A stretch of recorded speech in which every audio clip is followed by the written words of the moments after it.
오늘 우리가 읽은 말씀을 가지고 신앙의 방해 요소를 제거하라 라는 제목으로 함께 말씀을 나누고자 합니다.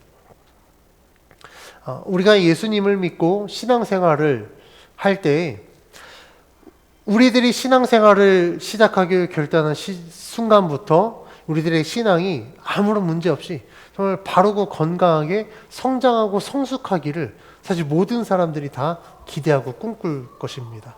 그런데 우리들의 예상과는 달리 우리가 예수님을 믿기로 결단하는 시작 그 순간부터 그렇게 이렇게 평탄하게 우리들이 예상한 대로 우리들의 신앙이 바르고 건강하게 성장하지 못합니다.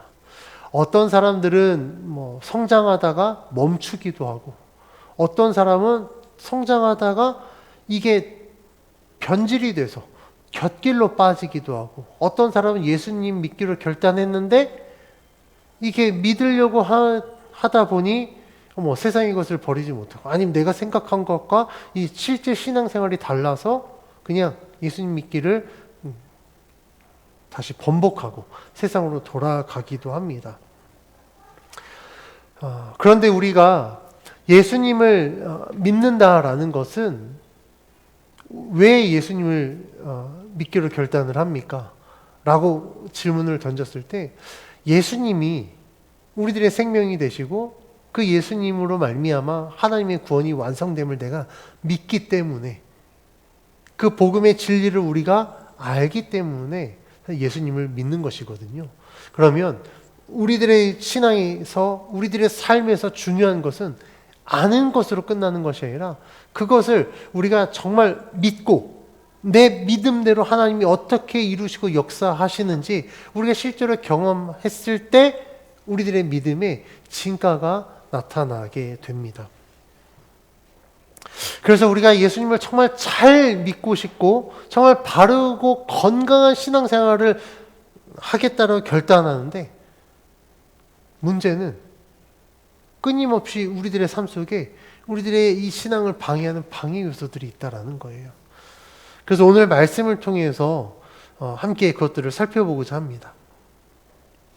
먼저 우리가 우리의 신앙생활에 있어서 이 본질에서 벗어나면 우리들의 신앙 그리고 우리들의 예배, 이 모든 것들이 정말 하나님을 위한 것이 아니라 오히려 방해하는 요소로 전락하게 됩니다.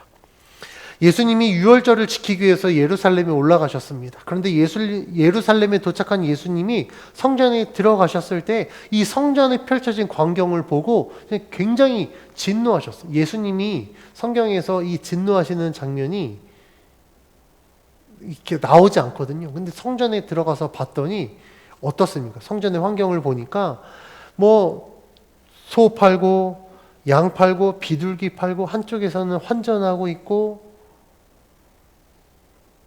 이 모습을 보고 예수님이 대노하셨습니다. 그런데 그러면 이 사람들이 왜 성전 근처에서 자리를 잡고 있었느냐?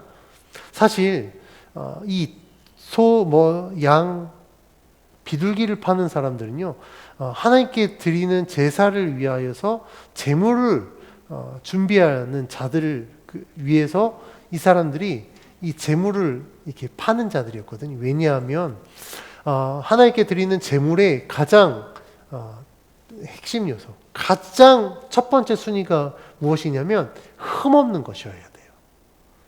그런데 먼 곳에서, 그러니까 순례자들이라고 할 수 있는데, 예루살렘에서 하나님 앞에 제사를 드려야 돼요. 지금으로 따지면 서울에서 제사를 드려야 되는데, 저기 우리나라 부산, 광주, 저기 남해, 아니면 강원도 산골짜기, 이렇게 사는 분들이 제사를 드리기 위해 서울에 옵니다. 그럼 거기서부터 제물을 준비하고 와야 돼요. 근데 얼마나 먼 거리입니까? 지금이야 KTX 타고 온다지만 며칠이 걸릴 수도 있고 몇 주가 걸릴 수도 있습니다. 그런데 문제는 처음 출발할 때는 흠없는 제물이었는데 오는 동안 어디 제물이 걷다가 어디 나뭇가지에 상처가 있었다. 그러면 그건 제물로서 탈락이에요. 아물면 되지 않을까요? 아니에요. 아물어서 되는 것이 아니라 아예 흠이 없어야 됩니다. 그래서 다시 돌아가요. 상처 났으니까. 상처 안 난 아주 다시 흠없는 놈으로 준비해서 갑니다. 근데 얘가 너무 먼 길을 오는 동안 애가 힘들어서 골골대요. 멀미하고 설사하고. 그러면 왜 형은 문제가 없으나 설사하고 멀미하고 이러면 또 제물로서 탈락돼요. 그러니까 이 순례자들이 아무리 그 제물을 준비하고 와도 정작 예루살렘 성전에 도착하면 얘네들이 결결되니까. 그래서 이런 순례자들의 그런 수고를 덜기 위하여서 저 흠없는 제물들을 이제 팔게 되는 것입니다. 그러니까 시작은 아주 좋았죠. 온전한 제사를 위해서 됐습니다. 근데 문제는 이게 변질되기 시작했어요. 그래서 이 제사장들과 이 제물을 파는 이 상인들이 서로 결탁해서 제물을 이렇게 바치잖아요. 아주 온전한 제물을 바치면 제사장이 그걸 뒤로 빼돌립니다. 다른 걸로 제물하고 똘똘한 애를 다시 파는 거예요. 제물의 입장에서는 굉장히 은혜일 수 있어요. 죽을 수도 있었는데 얘는 그냥 그 안에만 들어갔다 다시 나와요. 그러니까 얘는 계속 살아있는 겁니다. 똘똘하니까. 얘는 제물로서 발탁은 되는데 실제로 바쳐지지도 않고 제사장이 갔다가 또 제사장이 팔면 이 상인은 또 이 똘똘한 놈을 해서 제일 A급 제물이라고 하고 또 팔아요. 그럼 순례자는 제사장이 바치면 제사장은 또 상인에게 팔고. 그러니까 한 놈이 계속해서 순회하는 이런 말도 안 되는 이 상황들이 발생하게 된 겁니다. 그 환전하는 사람들은 왜 있었냐? 그때 당시에 성전세라는 걸 냈거든요. 성전세를 내기 위하여서 사람들이 그 가이사가 새겨진 그 로마 화폐를 고대 수리아에서 사용된 화폐로 바꾸어서 성전세를 냈기 때문에 환전하는 사람들이 있었습니다. 그 예수님이 딱 도착했을 때 보니까 분명히 예배를 위해서 이 사람들이 이제 시작됐지만 예수님이 본 광경은 예배를 가장해서 자신의 이익을 도모하는 완전히 장사꾼들이 하나님의 성전에 판치고 있는 거예요. 그래서 예수님이 그 모습을 보고 노끈으로 채찍을 만들어서 양이나 소를 다 성전에서 내쫓으시고 환전하는 사람들의 상을 엎으셨습니다. 예수님이 이렇게 행동하신 이유에 대해서 16절에 이렇게 기록하고 있는데 다 같이 16절 봉독합니다. 시작. 비둘기 파는 사람들에게 이르시되 이것을 여기서 가져가라. 내 아버지의 집으로 장사하는 집을 만들지 말라 하시니. 아멘. 예수님께서는 성전은 하나님 아버지의 집이며 하나님께 예배하는 곳으로서 그곳을 하나님이 임재하시고 예배하는 자들은 하나님께 온전히 예배함을 통해 하나님을 만나는 장소라고 지금 말씀하고 있는 거예요. 그런데 그곳에서 매매하고 환전하는 이 사람들이 하나님의 성전을 예배의 처소가 아닌 자신들의 이익을 도모하는 어떤 장사의 장으로서 그것을 이용했기 때문에, 그걸 변질시켰기 때문에 예수님은 본질에서 벗어난 이 사람들의 모든 행위를 다 꾸짖으신 것입니다. 예수님께서 이렇게 하신 행동은요, 선지서에 기록된 말씀이 이루어진 사건이라고도 할 수 있는데, 스가랴서 14장 21절 말씀이 이렇게 기록하고 있습니다. 그날에는 만군의 여호와의 전에 가나안 사람이 다시 있지 아니하리라. 그러니까 마지막 때, 종말의 때 일어날 일을 예언한 내용인데, 스가랴서에 언급된 가나안 사람은요, 히브리어로 번역하면 장사꾼이라는 뜻을 갖기도 합니다. 다시 말하면 마지막 때에 만군의 여호와의 전에 장사꾼이 없어지는 것처럼 지금 예수님께서는 하나님의 성전에 예배와 상관없이, 하나님과 상관없이 자신의 이익을 도모하는 이 장사꾼들을 다 몰아내고 성전의 본질을 회복하기 위하여서 예수님이 이런 행위를 하셨다라는 거예요. 그리고 또 하나는 이제는 이 성전이 아니라 예수님 자신이 성전이 되어 하나님께 온전히 예배할 수 있도록 하나님을 향한 예배를 회복하겠다라고 말씀하시는 것과도 같습니다. 우리가 이 부분에서 집중해야 될 사실은 예배를 위한 요소들이 때로는 예배를 방해하는 요소가 될 수 있다라는 사실이에요. 재물 환전하는 것, 이 모든 것 다 뭐 때문에 생겨났다고요? 하나님 앞에 온전히 제사하기 위해서 시작된 겁니다. 그러니까 처음부터 예배와 전혀 상관없는 게 아니었었어요. 하나님 앞에 드리기 위해서 더 온전하게 드리기 위하여서 시작되었지만 이게 본질에서 벗어났더니 어떻게 됩니까? 하나님과 전혀 상관없이 자신의 이익을 위한 도구로 전락하게 된 것입니다. 이와 같이 지금 우리들의 예배에서도요, 예배를 위한 요소들이 어떨 때는요, 예배를 방해하는 요소가 될 수 있습니다. 우리가 하나님 앞에 예배할 때 예배의 요소들이 있습니다. 지금 우리 예배 자리에도 예배의 요소들이 있습니다. 예배를 드릴 장소인 이 예배당이 있고요. 또한 이 강대상, 의자와 같은 성구들이 있습니다. 그리고 예배를 섬기는 봉사자들이 대표 기도자, 저희 교회는 아직 없지만 성가대원, 헌금위원, 안내위원들과 같은 예배를 위하여서 섬기는 봉사자들이 있습니다. 이런 성구, 예배당, 예배위원들은 다 예배를 위해서 필요한 예배의 요소들이라고 할 수 있습니다. 그런데 이러한 요소들이 예배의 본질에서 벗어나면요, 오히려 예배의 본질에 예배를 방해하는 요소가 될 수 있다라는 거예요. 예를 들면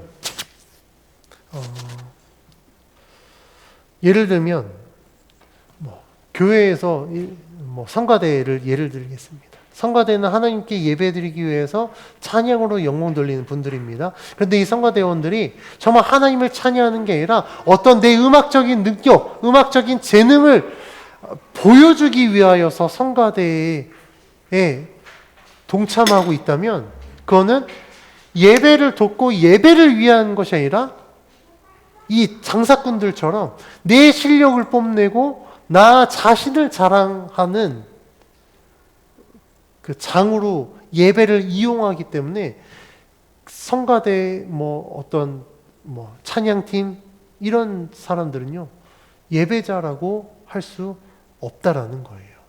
그러니까 예배를 위한 요소였지만 자기 자신을 위해서 예배를 이용하게 됐을 때 오히려 예배를 방해하는 요소가 될 수 있다라는 겁니다. 그래서 예수님은 말씀하신 거예요. 성전이 무엇이냐? 성전이 왜 존재하느냐? 성전은 하나님 앞에 예배하기 위해서 존재합니다. 우리가 하나님께 예배함을 통하여서 하나님의 임재를 경험하고 하나님이 우리들에게 부으시는 그 은혜로 말미암아 우리가 하나님의 거룩한 백성으로 살기 위해서 하나님 앞에 예배하기 위해 필요한 이 성전이었지만 예수님이 바라보신 그 자리에 있었던 성전은 하나님께 예배하는, 하나님 임재하시고 하나님의 은혜를 경험하는 자리라고 볼 수 없었던 거예요. 그래서 예수님은 이 모든 장사꾼들을 내어 쫓으시고 온전한 예배, 하나님의 성전의 개념을 다시 재정립하기 위해서 이렇게 장사꾼들을 내모셨다라는 겁니다. 그래서 예수님께서는 바른 신앙과 온전한 예배 회복을 위해서 이렇게 행하셨음에도 불구하고 또 다른 문제가 발생합니다. 그것은 그 자리에 있었던 유대인들이 예수님이 이렇게 행하신 것을 이해하지 못했습니다. 그래서 이 유대인들은 예수님께 표적을 구합니다. 그 내용이 오늘 보면 18절에 기록되어 있는데 18절 말씀을 다 같이 봉독합니다. 시작. 이에 유대인들이 대답하여 예수께 말하기를 내가 이런 일을 행하니 무슨 표적을 우리에게 보이겠느냐. 아멘. 유대인들은 예수님의 권세에 대한 의문을 제기하기 위해서 표적을 구합니다. 아니, 당신에게 무슨 권세가 있어서 이렇게 행합니까? 그러니까 당신이 정말 권세가 있다라고 한다면 우리들에게 표적을 보여달라라고 지금 표적을 요구하는 거예요. 그래서 이 예수님은 유대인들이 자신에게 표적을 구하는 이 말씀을 들으시고 19절 말씀에서 이렇게 이야기합니다. 19절 봉독합니다. 시작. 예수께서 대답하여 이르시되 너희가 이 성전을 헐라 내가 사흘 동안에 일으키리라. 아멘. 예수님은 유대인들의 이 질문에 대해서 그들의 성전을 헐면 예수님이 사흘 동안 일으키겠다고 말씀하십니다. 유대인들의 질문과 예수님의 대답이 조금 이게 이해가 되지 않아요. 문맥상. 우리가 성경을 보면 이 유대인들의 질문과 예수님의 말씀이 굉장히 이해가 되지 않을 때가 있습니다. 문맥적으로 맞지 않을 때가 있습니다. 그래서 유대인들은요, 예수님의 이 말씀을 듣고 좀 어이없어 해요. 굉장히 황당해합니다. 그래서 20절 말씀이 이렇게 이해합니다. 20절 말씀 같이 봉독합니다. 시작. 유대인들이 이르되 이 성전은 46년 동안의 지었거늘 내가 3일 동안에 일으키겠느냐 하더라. 아멘. 유대인들은요, 예수님의 이 말씀을 듣고 아마 어이없다라는 표정을 지었을 거예요. 그리고 콧방귀 꼈을 겁니다. 그러면서 이야기하는 거죠. 46년 동안 지은 성전을 지금 3일 만에 다시 세우겠다고? 사실 그 당시에 존재하는 성전은요, 헤롯 왕이 이스라엘 백성들의 환심을 사기 위해서 46년 동안 지은 성전입니다. 이스라엘 백성에게 있어서 성전은 첫 번째 성전은 솔로몬 왕이 지은 성전이고 두 번째 성전은 바벨론에서 포로로 귀환하여서 지은 다시 재건한 성전이 두 번째 성전입니다. 사실 신학적으로 과연 이 헤롯 성전이 세 번째 성전이냐 아니냐 사실 조금 이제 의견이 분분하지만 어찌됐든 이 헤롯 왕이 이스라엘 백성들을 위해서 세 번째로 건축한 성전이 지금 오늘 본문에 나오는 이 성전이에요. 근데 이 성전을 건축한 기간이 몇 년이라고요? 46년이라고요. 그런데 예수님께서는 이 성전을 너희들이 헐어라. 그럼 내가 사흘 만에 다시 세우겠다라고 말씀하십니다. 유대인들이 이 예수님의 말씀에 의문을 제기하는 것은 46년 동안 지금 어떻게 3일 만에 지어? 라고 의문을 제기한 거예요. 예수님이 이 말씀 마치 유대인들이 듣기로는 그때 당시에 이 알라딘의 동화가 있었는지 모르겠지만 우리가 알라딘 동화를 보면 램프의 바바, 그러니까 램프의 요정 지니에게 야, 성 하나 지어줘 라고 이야기했더니 어떻게 합니까? 하루 만에 성을 확 지어버리거든요. 그러니까 그것처럼 정말 동화 속에서만 나오는 허무맹랑한 이야기를 예수님이 하고 있다라고 유대인들이 생각한 거예요. 그런데 예수님께서 이렇게 유대인들에게 말씀하신 것은 전혀 불가능한 일이 아니었기 때문에 예수님이 말씀하신 겁니다. 실제로 예수님 정말 툭툭툭툭 해서 램프의 요정 지니처럼 정말 성전을 짓겠다라고 말씀하신 게 아니었습니다. 유대인들이 이해한 성전의 개념과 제 예수님이 말씀하고 계신 성전의 개념이 달랐기 때문에 그래요. 예수님이 말씀하신 성전의 개념은 예수님 자신을 의미하는 겁니다. 그래서 21절 말씀에서 이렇게 이야기하죠. 예수님이 자신의 육체를 가리켜 하신 말씀이었다 라고 이야기하는 거예요. 우리가 성전이 뭐라고 이야기했습니까? 성전은 하나님께 예배하기 위한 예배의 장소, 하나님의 임재를 경험하기 위한 장소라고 말씀드렸죠. 그러니까 성전은 우리가 예배를 통하여서 인간과 하나님을 연결해주는 연결고리라고 할 수 있습니다. 근데 이 성전에서 이전에는 계속해서 이제 제사장을 통해서 제사를 드리고 하나님 앞에 했지만 이제는 앞으로는 예수님이 십자가에 못 박혀 죽으시고 모든 사람의 죄를 대속하시고 부활하셔서 생명을 주시면 이제는 더 이상 성전에서 제사장을 통해 하나님께 제사를 드릴 필요가 없이 예수 그리스도를 통해서 우리는 다이렉트로 하나님께 예배할 수 있고 회개할 수 있고 기도할 수 있고 하나님을 만날 수 있다라는 것을 예수님 지금 말씀하고 있는 거예요. 그래서 이제는 더 이상 장소적 의미의 성전이 아니라 내가 성전이 돼요. 그러니까 그 선지서들의 약속된, 예언된 그 성전이 바로 내가 될 것이다. 사흘 만에 다시 세우겠다라는 것은 무엇을 의미할까요? 예수님이 십자가에 못 박혀 죽으시고 사흘 만에 다시 부활할 것을 비유적으로 지금 설명하고 있는 겁니다. 그래서 표적을 구하는 유대인들을 향하여서 예수님은 자신의 죽음과 부활을 이 성전에 비유해서 말씀하셨지만 유대인들은 그 말씀의 의미를 깨닫지 못합니다.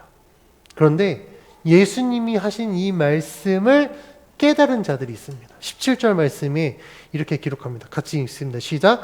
제자들이 성경 말씀에 주의 전을 사모하는 열심히 나를 삼키리라는 것을 기억하더라. 아멘.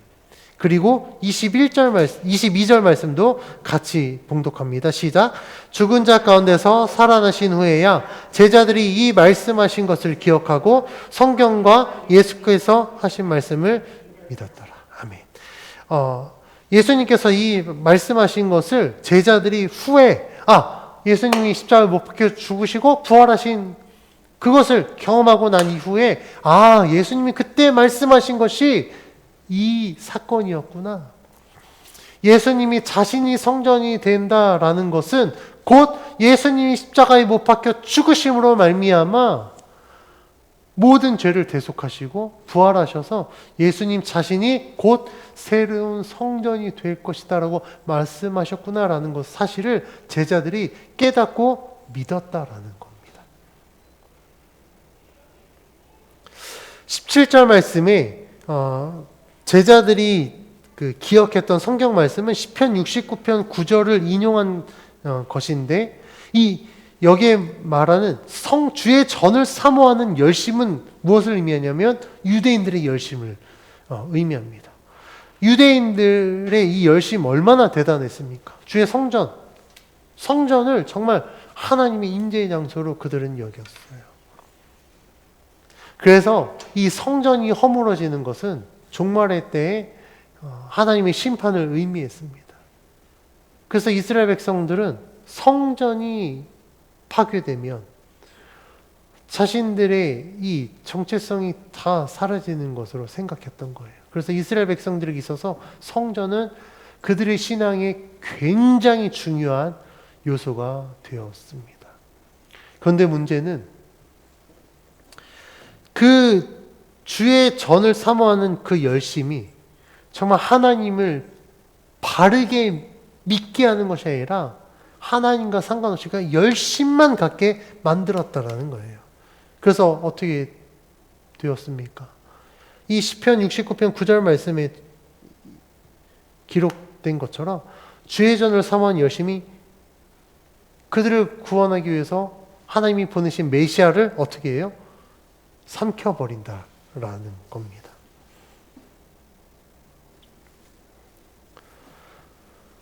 그래서 예수님은요, 복음서에서 이 유대인의 열심을 칭찬하지 않으십니다. 오히려 이 유대인의 열심을 예수님은 외식이라고 규정합니다. 왜 그러냐면 유대인들은 하나님의 요구에 순종하기 위해서 신앙생활을 하는 것이 아니라 자신들의 전통을 지키고 자신들의 생각을 관철하기 위해서 율법을 준수했기 때문에 그래요. 그래서 때로는 하나님이 율법을 주신 그 하나님의 목적과 의도와 상관없이 그냥 자신들의 생각으로만 이 율법을 준수할 때가 있었기 때문에 그렇습니다.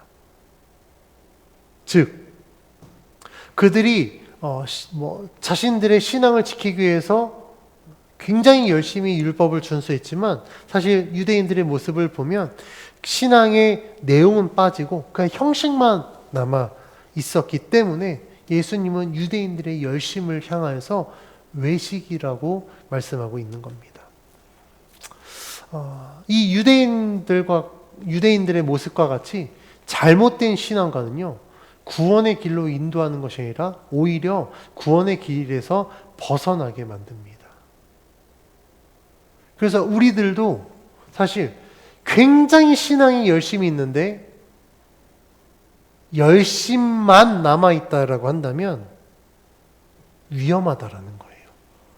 구원의 길을 계속해서 걷고 있는 것이 아니라 구원의 길을 벗어나서 지금 잘못된 길을 걷고 있다라고 할 수 있습니다.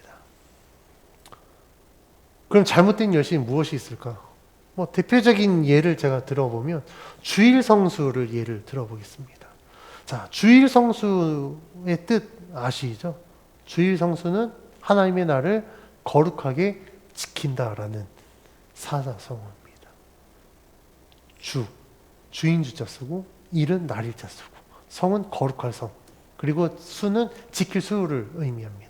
그래서 주일 성수는 그 단어의 뜻과 같이 하나님의 날을 거룩하게 지킨다라는 의미를 갖고 있어요. 그런데 많은 그리스도인들이 주일 성수하면 주일 성수를 한 날을 온전히 거룩하게 지킨다라는 개념으로 이해하는 게 아니라 주일 성수하면 우리 성도님들 뭐라고 생각하세요? 예배드려야지. 바로 이렇게 나와요. 그러니까 주일날 예배 참석을 주일 성수했다라고 생각하는 거예요. 그렇다 보니까 주일날 예를 들면 1시간 아니면 좀 길면 1시간 반, 어떤 데는 2시간 정도, 그 2시간 예배 드리고 아니면 오후 예배나 한 번 더 드리면 3시간, 4시간 정도 예배 참석하고 난 주일 성수했어 라고 이야기를 해요. 근데 이건 잘못된 개념입니다. 이 주일 성수, 주일은요, 유대인이 지키는 안식일의 개념을 가지고 왔거든요. 유대인들의 안식일의 개념은 금요일이 일몰이 되면 유대인은 안식일이 시작됩니다. 그래서 지금도 유대인들 보면 금요일 날 일몰 되기 전에 모든 것들이 다 스탑돼요. 그럼 상점도 다 문을 닫고요. 관공서도 다 문을 닫습니다. 그래서 금요일 일몰부터 토요일 날 일몰 되기까지 24시간을 유대인들은 안식일로 지킵니다. 그 개념을 우리가 이제 주일의 개념으로 가지고 온 거예요.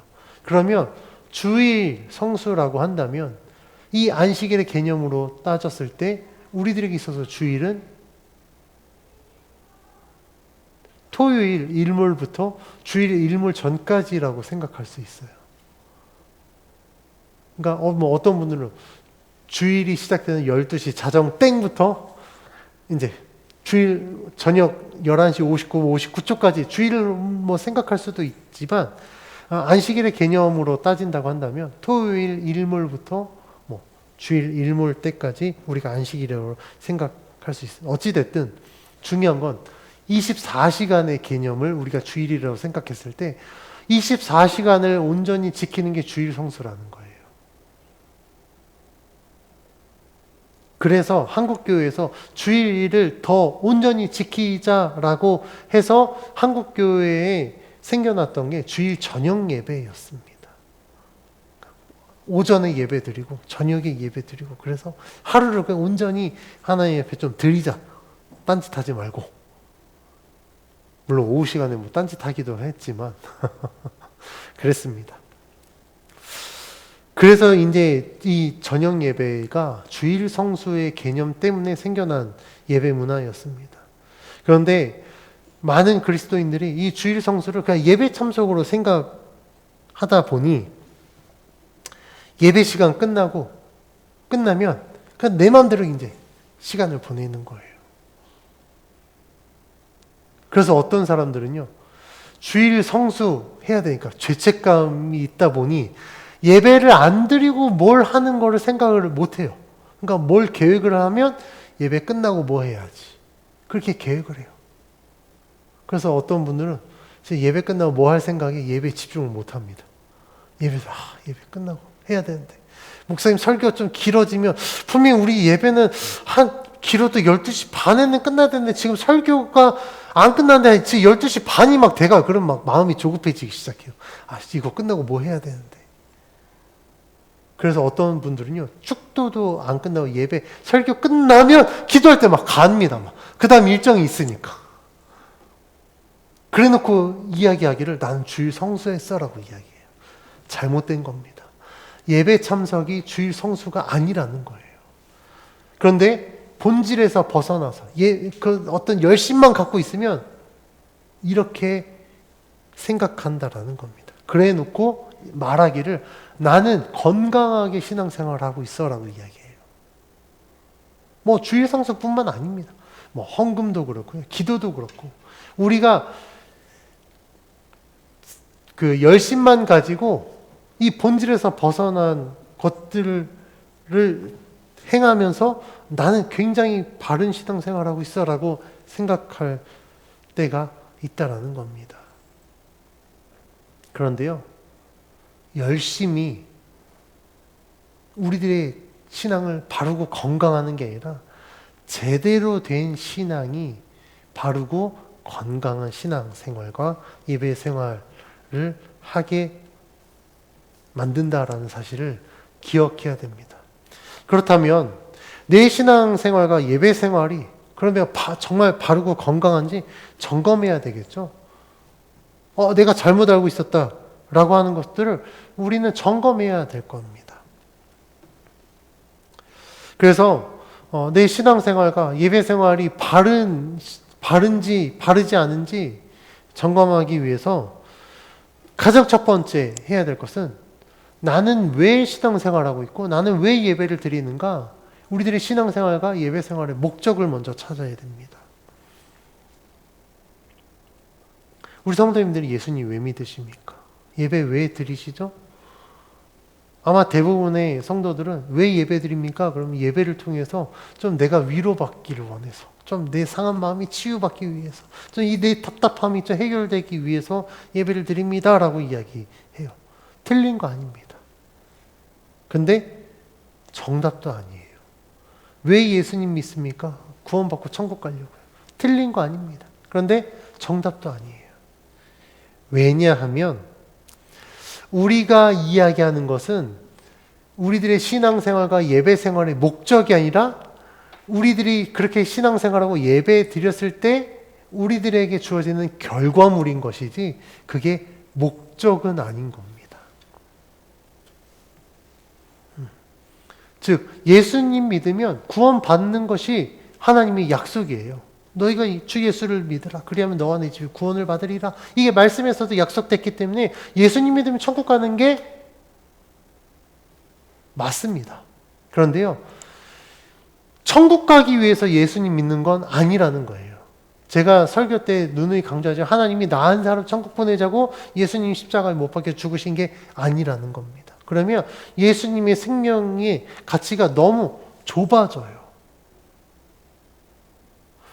예수님이 십자가에 못 박혀 죽으신 이유, 우리를 구원하신 이유는 나 한 사람으로 끝내는 게 아니라 나를 통해서 더 많은 사람을 구원하기 위해서 이 한 사람 한 사람을 구원해 주신 겁니다. 그러니까 내가 예수님 믿는 이유는 그러니까 나 한 사람 천국 가기 위한 것이 아니라 나를 구원하실 그 하나님을 증거하고, 그래서 지금도 예수님을 알지 못해서 구원을 받지 못하는 자들, 구원과 전혀 상관없이 멸망의 길을 걷고 있는 자들을 하나님께로 인도하기 위해서 우리는 예수님 믿는 거예요.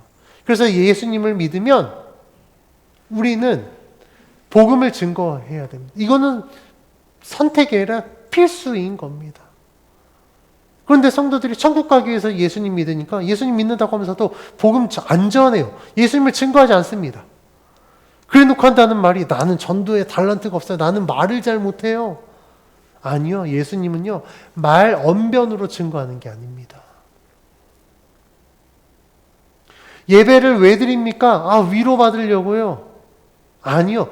그거는요, 결과물이라. 우리가 하나님 앞에 온전히 예배 드렸을 때 하나님이 우리들의 예배를 통해서 영광을 받으시고 그 결과를 우리들에게 주시는 게 위로와 회복입니다. 그런데 내가 위로받으려고 예배를 드렸어요. 예배에 옵니다. 그런데 오늘 말씀이 나를 위로하는 게 아니라 오히려 나를 더 쿡쿡 찔러요. 이 비수를 가슴에 쿡쿡 찔러요. 그럼 내가 이걸 깨닫고 나에게 이런 연약함이 있었구나, 내 죄가 있었구나 회개하는 게 아니라 세상에서도 열받았는데 오늘 위로는커녕 아주 그냥 세상에서 받은 상처를 더 후벼 파네? 아, 은혜 안 돼. 성도들이 이렇게 생각합니다. 그래서 어떻게 하죠? 사람들이 어떻게 하냐면요. 아, 오늘 예배 은혜 못 받았어. 에이, 목사님이 준비를 안 했나 보다. 아니면, 오늘 우리 교회 예배가 맹탕인가 보다. 그래 놓고 가서 유튜브로 찾습니다. 그럼 뭘 찾을까요? 내가 위로받고 싶은 키워드를 찾아요. 그러니까 위로. 뭐 그런 이제 확 설교가 있겠죠? 그럼 거기서 해서. 그래서 내가 듣고 싶은 말 하면, 역시 명설교였어. 내가 위로받으면 명설교가 되는 거예요. 그러니까, 나는 오늘 위로받았어. 그래, 이게 예배지. 이게 설교지. 나는 오늘 주일 성수했어. 이러고 만다니까요. 그런데요, 예배는 우리가 위로받기 위한 목적으로 드리는 게 아니에요. 예배의 목적은요, 철저하게 하나님을 높여드리기 위함입니다. 내가 정말 하나님 앞에, 거룩하신 하나님 앞에 온전히 예배할 때 하나님이 그 예배를 받으시고 그 영광을 하나님이 받으시면 그 결과를 우리들의 은혜를 부어 주실 때 우리에게 위로도 있고 치유도 있고 회복도 있는 겁니다. 그러니까 이 결과물이 우리들의 예배의 목적이 될 수 없다라는 거예요. 그런데 많은 사람들이 이 목적이 온전히 이렇게 딱 설정되지 않다 보니까 그런 결과물들만 쫓게 되는 거예요. 그러니까 예배를 드릴 때, 나는 오늘 예배 때 위로받아야 돼. 하나님께 영혼 돌리는 거 뒷전이에요. 내가 위로받고, 내가 치유받고, 내가 회복되는 게 우선이기 때문에 내가 위로가 되고 치유되면 하나님께 영혼 돌리는 거 그 다음으로 뒷전으로 밀려버린다라는 겁니다. 굉장히 위험한 신앙생활이 될 수 있습니다. 그래서 우리들은요, 우리들의 신앙의 목적이 온전히 하나님께 있어야 된다는 사실을 잊지 말아야 됩니다. 그래서 끊임없이 내 스스로에게, 우리 성도님들이 스스로에게 질문을 던져봐야 돼요. 저는 계속해서 그런 질문 던집니다. 내가 예수를 왜 믿지? 내가 왜 예배를 드리지? 이제 전 목회자니까 나는 왜 목사가 됐지? 왜 목회하고 있지? 오늘 하루를 왜 살고 있지? 그래서 제가 매일매일 하나님 앞에 수없이 드리는 기도가, 하나님, 저 오늘 정말 잘 살고 있는 거 맞습니까? 하루를 살아간다라는 건 살아갈 수 있는 시간과 환경, 여건 허락해 주셨고, 힘도 주시고, 건강 주시고, 생명도 주셨으니까 하루를 지금 살고 있는 건데, 하나님 오늘 하루의 삶이 정말 하나님께서 제가 살 수 있도록 이렇게 모든 걸 마련해 주신 그 목적대로 지금 제가 정말 잘 살고 있는 게 맞습니까? 전 수없이 그 질문을 던집니다. 우리 성도님들은 어떻습니까? 정말 여러분들, 하나님이 여러분들에게 생명을 주신 목적대로 살고 계십니까? 하나님이 영광 받으시기 위해서 이렇게 교회를 허락하시고 예배의 모든 환경 여건을 허락하셨는데 정말 하나님께 영광 돌리기 위해서 이 자리에 계십니까? 아니면 내가 위로받으려고 앉아 계십니까? 우리들의 삶의 신앙의 모든 것의 목적은 누가 뭐라 그래도 1순위는 하나님이 되어야 됩니다. 그렇지 않으면 하나님이 목적이 아니라 내 자신에게 목적이 있으면 우리들은요, 본질에서 벗어나게 돼버려요. 본질에서 벗어난다라는 건 구원의 길과 점점 멀어지고 있다라는 것을 분명히 기억하셔야 됩니다. 그래서 성도가 바르고 건강한 신앙생활을 하기 위해선 반드시 이 삶의, 신앙의, 예배의 본질을 회복해야 됩니다. 그래서 최근에도 계속해서 교회 갱신운동, 예배 회복 운동이 막 일어나고 있어요. 그래서 본질로 돌아가자, 본질을 회복하자, 본질을 엄청 이야기합니다. 왜 그렇다고요?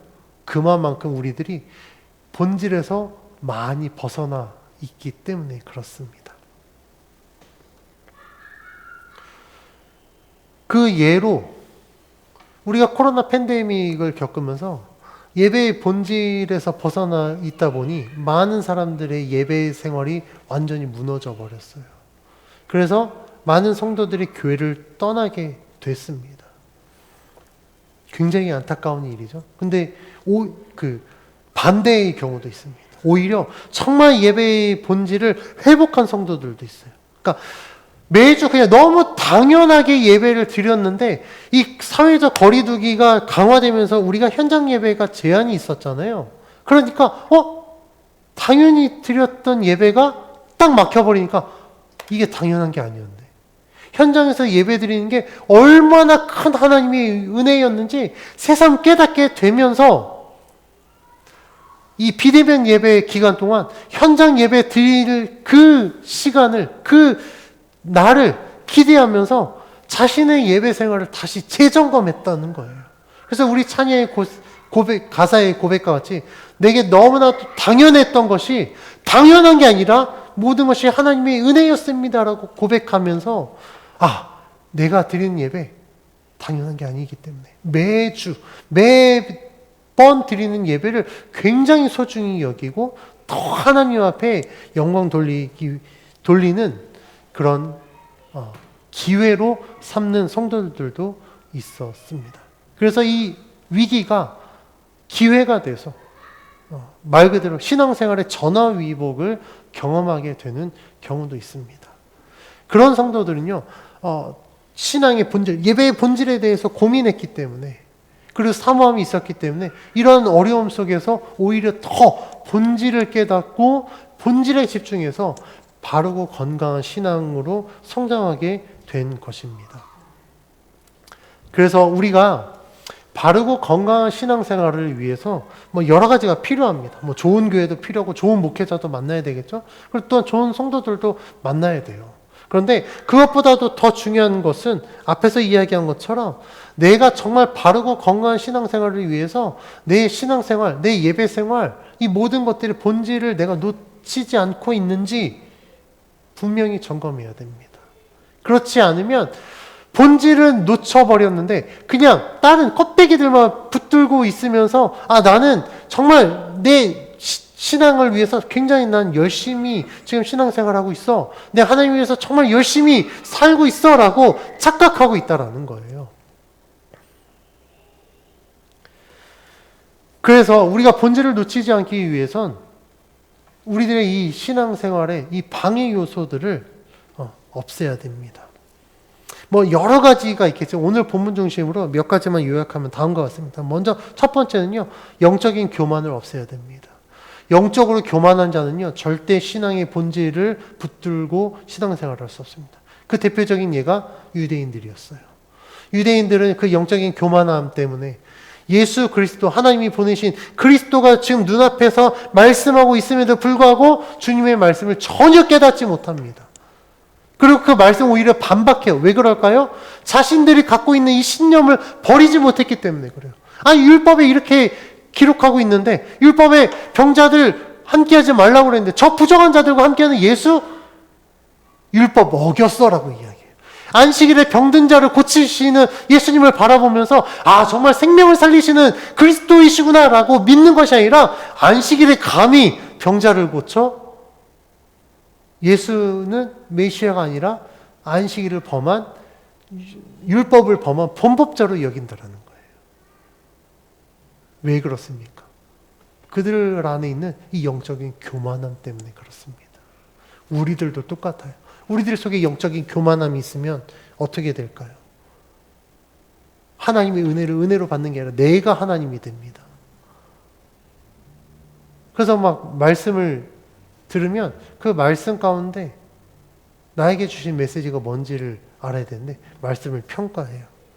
사실 이 부분에 있어서 저도 회개해야 될 게 굉장히 많습니다. 신학 공부하고 우리 목회자들이 은혜 받지 못한 이유는 뭐냐면요. 설교를 들으면 그 설교 자꾸 분석해요.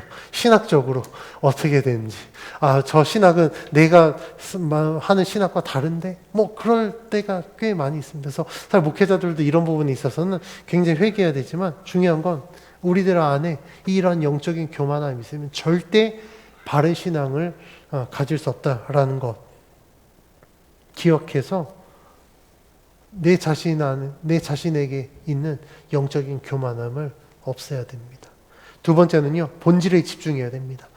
앞에서 이야기한 것처럼 본질에서 벗어난 신앙은요, 신앙이 될 수 없어요. 본질에서 벗어난 예배는요, 예배가 될 수 없습니다.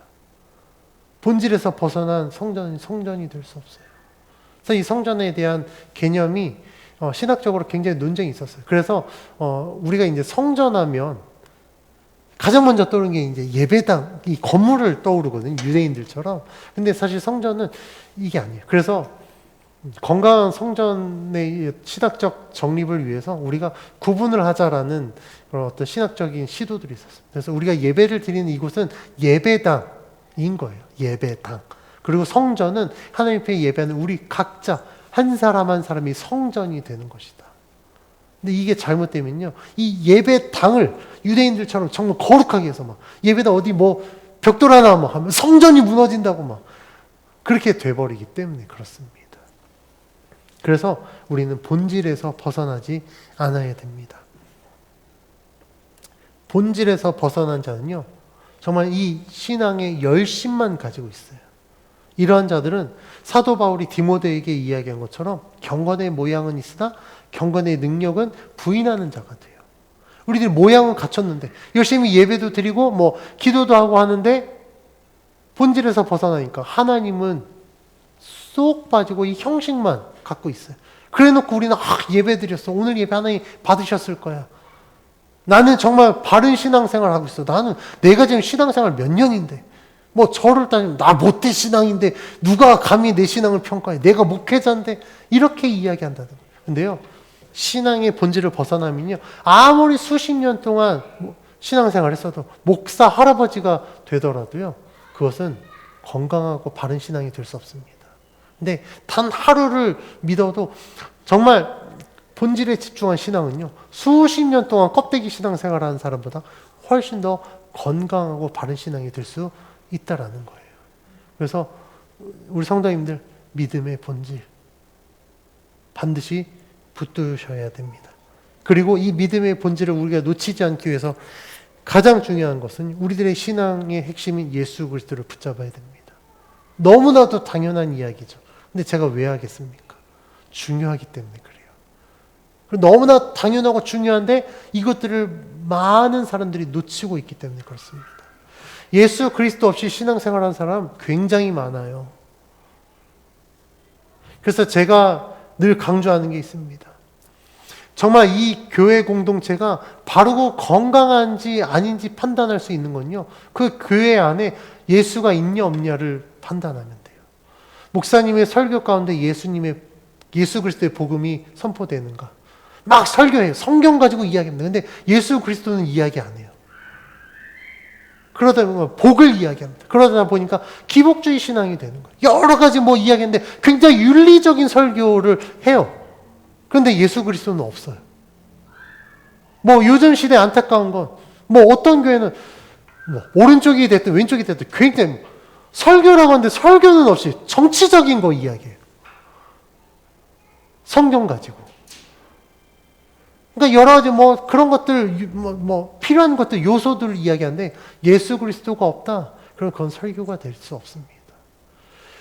어떤 교회들은 사역을 굉장히 많이 해요. 뭐 사역이라고 해요. 뭐 되게 많이 해요. 근데 이걸 왜 하지라고 했을 때 그걸 통해서 예수 그리스도를 증거하고 우리가 예수 그리스도의 복음으로 우리들이 정말 건강한 믿음의 성도로 세워지기 위해서 하는 게 아니라 그냥 아까 이야기한 내가 갖고 있는, 내가 할 수 있는 거, 내가 하고 싶은 거, 이거를 뽐내는 어떤, 마치 그것을 뽐내는 어떤 잔치로 그것들을 한다고 한다면 예수 그리스도의 복음이 없으면 그거는 사역이 될 수 없어요. 그냥 활동이 됩니다. 종교 활동이라고 저는 규정합니다. 종교 활동이라고는 뭐 인정할 수 있어요. 왜냐하면 종교적인 색깔을 가지고 하는 활동이니까. 그런데 복음이 없는 것은요, 절대 사역이 될 수 없습니다. 근데 많은 교회들이 그걸 사역으로 오인하고 있어요. 그런데요, 예수 그리스도가 없는 것은 신앙이 될 수 없고 사역이 될 수 없습니다. 그래서 우리는 끊임없이 예수 그리스도의 복음을 붙들어야 돼요. 내가 왜 예배 드리고 있는가? 나는 교회에 왜 출석하고 있지? 내가 왜 기도하지? 모든 것에 예수 그리스도가 있어야 된다라는 사실입니다. 우리가 예수님을 믿는 성도라고 한다면 우리들의 삶 속에 모든 영역에서 예수 그리스도가 있어야 돼요. 우리 성도님들 한번 삶을 점검해 보십시오. 내 삶 속에 과연 예수 그리스도의 지분이 몇 퍼센트나 있는가? 의외로 그 지분 굉장히 없을지 몰라요. 그럼에도 불구하고 우리들은 계속해서 우리들의 입으로는 예수님을 이야기합니다. 근데 실제 내 삶과 내 신앙의 영역에서 예수님의 지분은 별로 없어요. 그래 놓고 나는 예수로 사는 사람이라고 이야기해요. 이런 사람들이 어떤 사람이 있냐면 예수님이 복음서에서 이야기한 것처럼 나더러 주여 주여 하는 자마다 천국에 갈 것이 아니다. 나를 보내신 하나님 그리고 예수 그리스도를 믿는 자만이 천국에 갈 것이다 라고 말씀하신 것처럼 온전한 믿음의 성도는요, 입으로만이 아니라 정말 삶의 진심을 담아 예수님을 주로 고백하는 자가 바르고 건강한 성도가 될 줄 믿습니다. 우리가 신앙생활을 하지만 성장하지 않고 성숙하지 않는 이유들이 있어요. 그 이유는 뭐냐면요, 우리들의 이 신앙과 삶에 굉장히 많은 불순물이 덕지덕지 붙어 있어요. 우리 성도님들 금 아시죠? 금 어떻게 됩니까? 우리가 금을 이야기할 때 금 18K, 14K도 이야기하지만 가장 가치 있는 금은 어떤 금입니까? 순금이에요. 99.9%. 왜 100%가 안 되느냐? 100% 되면 이게 이 모양을 못 갖추니까 0.1%는 뭐 그래요. 근데 순금이 생겨날 때 어떻게 됩니까? 금광석이라는 돌을 가지고 깹니다. 그래서 계속 정제해요. 그래서 그 금광석에 있는 여러 가지 불순물들을 계속해서 제거합니다. 금광석만 가지고서는 순금처럼 아무리 무게가 10kg가 돼도 순금 10kg만큼의 가치를 못 해요. 그런데 그것이 정제되고 정제돼서 그 안에 여러 가지 요소들, 필요 없는 요소들을 빼고 정말 가치 있는 순도가 높은 이 금의 요소들을 가지고 비록 작고 10kg짜리 금광석 가지고 예를 들면 그의 100분의 1인 100g의 금괴 하나지만 10kg의 금광석하고 이 100g의 금괴는요, 키로수는 이게 더 많지만 가치는요, 이게 훨씬 더 뛰어나다라는 거예요. 그래서 큰 게 중요한 게 아니에요. 작다고 이게 무시할 게 아니라는 겁니다. 중요한 건 얼마만큼 순도가 높느냐, 얼마만큼 진실되느냐가 중요하다라는 거예요. 제가 아까 말씀드렸죠? 10수년 신앙생활, 껍데기로 신앙생활하는 것보다 단 하루를 예수를 믿어도 제대로 믿는 게 하나님 보시기에 바른 신앙생활이다라는 것을 기억하여서 우리는 더 크게 더 나를 키우기보다도 사실 불순물을 계속해서 빼내서 순도를 높이는 신앙생활을 해야 됩니다. 더 많이 하는 것 중요해요. 근데 소화도 못하면서 많이 하는 것 의미 없습니다. 하나를 알더라도 그 하나를 가지고 내가 살아냈을 때 우리는 하나님 앞에 칭찬받는 성도가 될 수 있어요. 100개 1000개 알면 뭐합니까? 소화도 못하는데 내가 살아내지도 못하면서 100개 1000개 수만 개 신학 박사가 된다 한들 그에게 천국이 보장될 수 없다라는 거예요. 그래서 오늘 말씀의 제목처럼 우리들은 정말 바르고 건강한 신앙생활을 위해서 계속해서 신앙생활의 방해 요소들을 제거해야 됩니다. 그 요소들은 내 자신에게 있을 수 있고요, 나의 환경적인 요인들이 있을 수 있습니다. 그래서 오늘부터 하나님 옆에 기도하십시오. 하나님, 나의 신앙생활에 방해되는 이 방해 요소들을, 불순물들을 하나님 제거해 주십시오.